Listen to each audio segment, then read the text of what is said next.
is a member of that committee. Democratic Congresswoman Lucy McBath, she lost her 17-year-old son Jordan in 2012 when he was shot and killed at a Florida gas station. Congresswoman, thank you so much for being with us today. I do want to note that tomorrow would have been your son's 24th birthday, yes, I believe. So I just wanted to give you a minute to reflect on Jordan and tell us if you have ever thought about what he might think of the work you're doing in Congress now. Well, I think that Jordan would be really proud of his mom, and he'd probably say, "Go, Mom." He always thought that I could accomplish or do anything that I wanted to. And I remember one day Jordan saying, "Mom, I think you're the strongest person that I know." It must have taken a lot of strength over the last 7 years, since he was killed. Just tell us a little more about your son. Well, Jordan was always the life of the party. He had a gregarious smile, a wicked sense of humor, but he always seemed the central focus. He seemed to be the central focus of all of his friends. He was always that individual that was bringing everyone together. And so I had always believed that he would probably do well as an activist or someone that was an organizer. And I guess I have appeared to be the very things that I expected that he might be. He is working through you. Yes. Right now in Congress. And the Judiciary Committee yesterday, on the one-year anniversary of the Parkland massacre, passed some of the first gun violence prevention legislation we've seen in a long, long time. Yes. You were a key part of moving that through the committee. How did that feel? Well, it was surreal, but it was very bittersweet.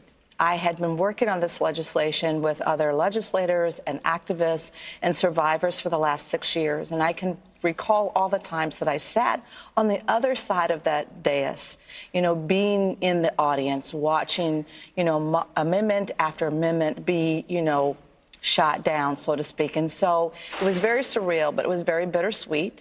I did say that I supported this bill in the name of my son, but also all the other survivors and families that I have worked with over the years that are depending on Congress to do right by them and keeping them safe. And give us the thumbnail sketch of what this legislation does. Increases background checks substantially, yes?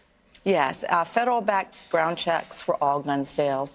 Basically, anytime a purchaser wants to go to a licensed gun dealer to purchase a firearm, there will be a required background check that purchaser will go through to determine whether or not they're able to actually purchase that firearm.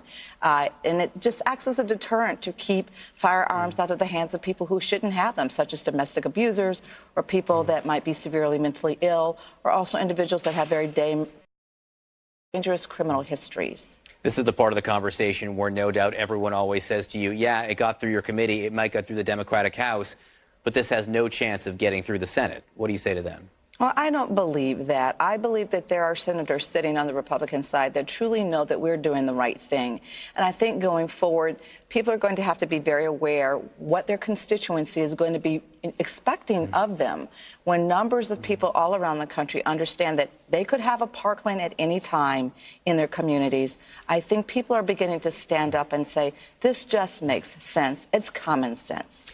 In less than 2 hours, the President of the United States is going to declare a national emergency in order to get some of the funds he wants to build a barrier on the southern border. There have been those who've suggested if there's a Democratic president someday, he or she might declare a national emergency to battle gun violence. Would you like to see a national emergency in this fight that you've been working so hard on?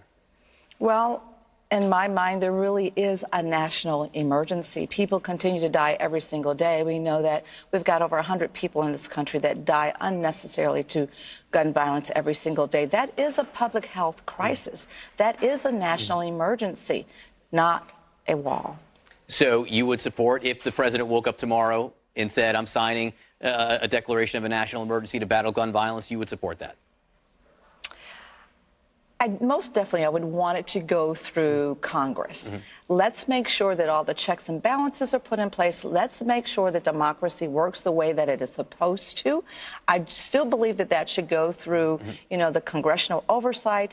We need to have public hearings. Let's follow the proper channels to make sure that we're really doing the right thing and not declaring something that can be, something that, we're just saying is a national emergency, even though we know that we can go through the entire process to change the culture as we should be doing. very quickly, what's it been like to be a member of Congress, and particularly this freshman class?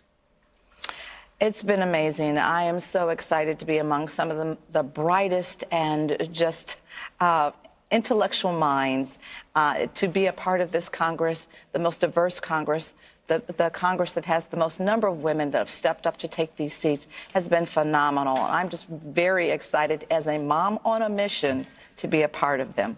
Congresswoman Lucy McBath, thanks so much for being with us today. And know our thoughts are with you on what would have been your son's 24th birthday tomorrow. Thank you.